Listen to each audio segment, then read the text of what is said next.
So thank you, Mikko, and good morning also to everyone on my behalf. My name is Harri Eskelinen. I'm the Managing Director of Test World. First, let me start by thanking you for a kind invitation being here. I'm very happy to give you a presentation about Arctic testing in general. I will start by giving a short overview on our company, and then perhaps in the end of my 10-minute presentation I'll discuss a bit more about the future. But before we start, let me start by asking you guys, would you believe that today, 200 kilometers east from here in Ivalo, we have an international test team working in winter conditions?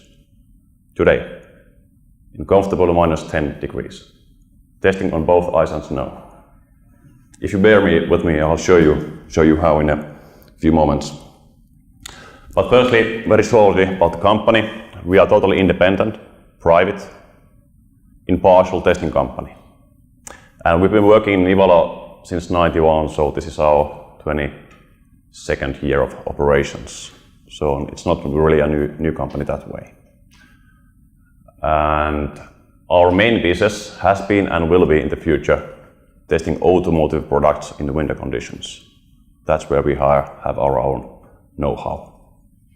Locally, we hire roughly 50 employees, which doesn't really sound much globally, but locally it's a lot in a municipality size of Inari, where we have roughly 7,000 inhabitants. So I think we are one of the biggest, if not the biggest, private employer globally. The business divides like this. I would say what sets us apart from rest of the winter proving grounds in the world is our own testing activities.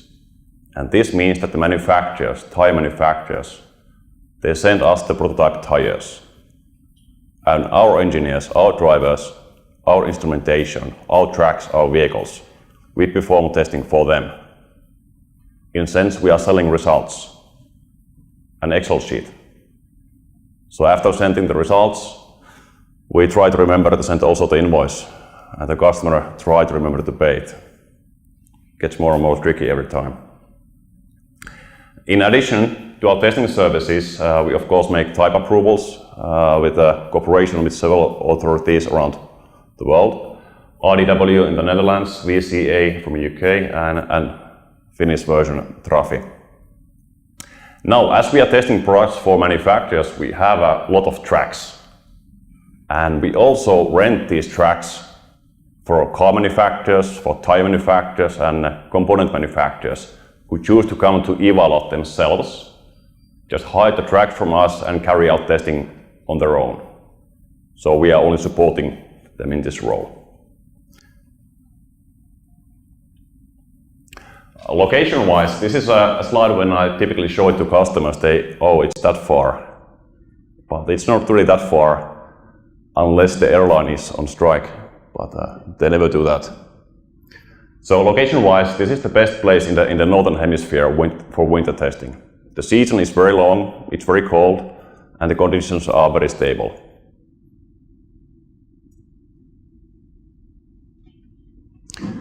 It looks more or less like this in winter season. This is a shot of one of our brewing grounds in Ivalo. We have two brewing grounds, one at the airport with some vehicle testing specific tracks. We can house here roughly 2 test teams at the same time. And a bigger brewing ground in Melatrax. This is 40 kilometers from the border of Russia. Also quite close to the city of village of Ivalo. And in here we can house independently 3 to 4 test teams. Plus of course use the brewing ground ourselves to carry out testing for the manufacturers. Now every year we are making some new tracks. Perhaps 1 track, perhaps 2, perhaps 3. But on an average we make new tracks every year. And why? Why do we make new tracks? Winter testing is a growing trend. There are several factors contributing to the growth of the industry. First, of course, slowly but steadily we are converting from combustion engines to hybrid vehicles to electric vehicles. Means a lot of more testing. They have to also work in cold climate. We have regulations coming from authorities claiming that you have to reduce the emissions, which is a good thing, and massive steps in the recent years. And my guess is that it will go even tighter in the future, which is a good thing. But anyway, increases in testing. They have to work in cold climates as well. We have stickers, like you can see here, with Grace BB and 72 decibels. You have to have this kind of a sticker on any tire you're gonna sell within EU. Well, this is a nice thing, but only safety-related material on this sticker is a wet grip. And you have to use the same sticker for winter tires. And from our Finnish point of view, this is totally wrong.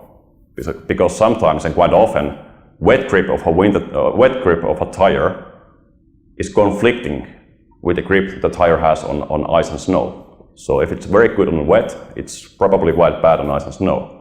But still we have to use the same stickers for winter tires. And that's wrong. I hope you can fix it. And this is also a contributing factor to the growth of the industry. Then the weather. I don't know, perhaps in the long term it gets a bit warmer, perhaps it gets colder, I don't know. But what happens and has happened in the past 15 years, it's getting more extreme. We have periods with very hot climate conditions. We have periods with cold climate conditions in regions that those kind of conditions are not typical. I have a few shots here from Europe, but just a nice figure is just from 6 months. Last March, in continental US, 43% of the country was covered with snow. 43%. I'm stating here that the winter conditions affect more and more people, and the products they use must also survive, at least have some basic survivability in winter conditions, meaning more testing. You cannot design a car that works only in summer conditions anymore. More testing. And lastly, this small graph upside here, I'm trying to remember it. It means that the product cycle, it's accelerating. Like you remember classics like Saab 900 or Volvo 240. They look almost identical for 15 years. And now you have a new version of Ford Focus or Volkswagen Golf coming every second year, and facelift almost every year. So the competition is hard, it's getting faster and faster, and you have to test more to make new cars. So winter testing is a growing trend. There's no going over that. And this is what we are selling. An ice track. This is what the customers need. This is what is needed for testing. In Ivalo we have these kind of conditions, unfortunately only for 5 to 6 months per year. And this is what we have in summertime. So far I've been totally unable to find any customers willing to pay for this. I've been trying, trust me, but no luck so far. Globally, it looks like this. The winter testing season in the Northern Hemisphere, by Northern Hemisphere I mean locations like Finland, Sweden, US, Canada, Japan, and China. The test season starts perhaps in November. Pickup's really good in December, and the snow melts away in March. So that's 5 months of maximum testable time. For the industry that needs more and more capacity. Then you have 2 months nowhere. There's no winter where you have infrastructure to support testing. There is no winter available. Then in New Zealand, which is quite far away, there's a mountain, and on top of this mountain there's a proving ground. And the whole automotive industry from Europe, from Asia, from US flies over and ships over the stuff to New Zealand. And it's a logistical suicide, but they do it anyway, because there is no alternative. Flying back and forth, Finland, from Europe, from US, from Japan to New Zealand and back. And again, for 2 months there's nothing. And again a big push in November when the first snow falls down. So this is what we wanted to change, and this is what we have changed. To this. We want to have winter conditions to be available 12 months per year.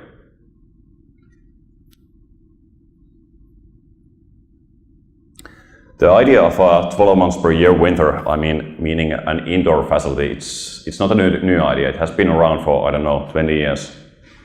Our company has been more or less active here for the past, since early 90s.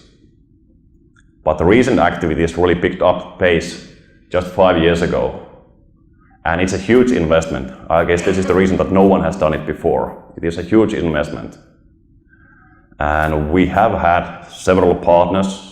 We have had, 3 or 4 different kind of business models how to run it. And we have had even different locations where should we build it. But eventually we decided to build it in Nivalo and in different phases. So this is test well indoor phase 1, and this is actually where the testing takes place as we speak, in winter conditions, in -10. Snow is flying. And I'd like to underline the snow is natural snow. Artificial snow is not good for testing. We received the facility November last year, so we've been running it now for 10 months or so, not even a full year.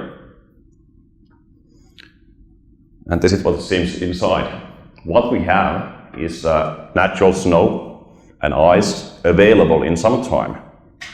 And just when it gets cold outside again, we start heating up the facility. And this is the reason that energy companies, they really like us. So in wintertime, we are using the place in +5 perhaps to perform wet testing, dry testing. And in summertime, we are using it in -10 to perform ice and snow testing.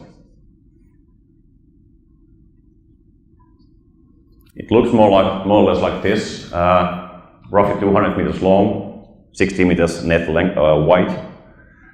It's good for objective testing work. By objective testing work, I mean it's good for acceleration and braking tests, but you really cannot drive handling tests inside. You cannot really drive with the car and fine-tune ESP, or you really cannot drive with the car and feel the steering feel and so on.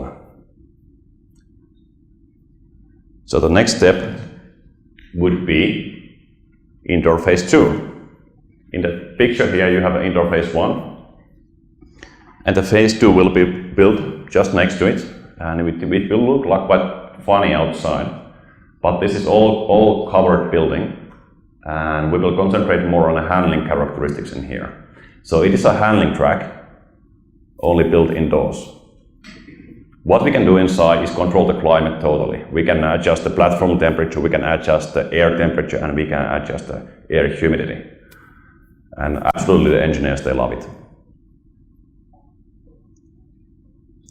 So after we have indoor phase 1, phase 2, we are able to make any kind of tire testing that is needed or required. So our customers or ourselves, we are not anymore required to fly to New Zealand. I love the country, it's a beautiful country, but I hate the flight. So after phase 1 and 2, tire industry is happy, but we want more. We want to make also vehicle industry happy. And that's what we'll have a lot of drawings for phase 3 also in my desk drawer. And this will be future, perhaps in the next 5 to 7 years.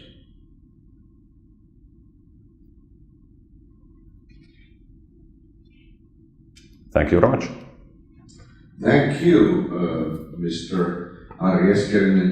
And if you have some questions here, Harri is ready to answer. Maybe I ask, what about the climate change? Do you believe in that? And how does it influence in the tires and using the tires? Are there more changing conditions, as you were kind of hinting here? And another question is that what is the role of the car itself and the role of the tires when you are testing? You said that you are testing the vehicles more in the future. Yeah, this is true. First the question, I think that sure there are some changes in the climate. I cannot really say if it's going to get warmer or hotter in what kind of cycle, but what is truth and what we have seen already is extremes are getting. Yes. You will have more hot periods, more cold periods anyway. The point is that winter conditions will affect more people. That's an undeniable fact. And it's by chance, it's a bit funny that once we launched for the first time ever the indoor facility last spring. We had the snow inside and we are a bit excited, how does it work? I'm not sure, is the power enough to keep it cool all the time? And we had the record hot summer in Ivala for the past 50 years. Ivala was the hottest place in Europe in May in a few days. It's a crazy thing, but it really happened. At the same time, we were running in the facility, trial by fire. Yes. And the vehicles and the car and the tires, what's the role? Well, very good question. I see that in the future, it will be more like a combination of those two. I mean, regarding the road safety, the tires will get more intelligent. They will give some sensor data already to the vehicle systems. And so the vehicle system can be ready for any possible maneuver or whatever happens to the road. They will read the friction from the road and give that information to the systems, because anyway, it's only the tire that has the contact to the road. So, up here.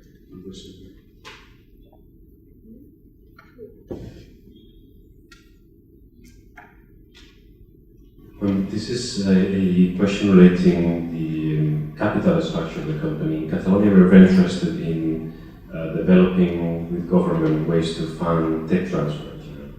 So this is a very capital-intensive company, which is great. But what's your view on how this was funded? Did the Finnish government help? Did you use local or foreign venture capital? What kind of a strategy did you follow? Well, it's a very great question, and I could write a book about that, of all the alternatives that we did try, but eventually we decided to go the old-fashioned way. We were working with a business company of Inari municipality. The municipality business company made the investment. They got the subsidizing from the government, and we made a very long-term rental agreement for the facility. But trust me, I've been knocking a lot of their doors before that decision.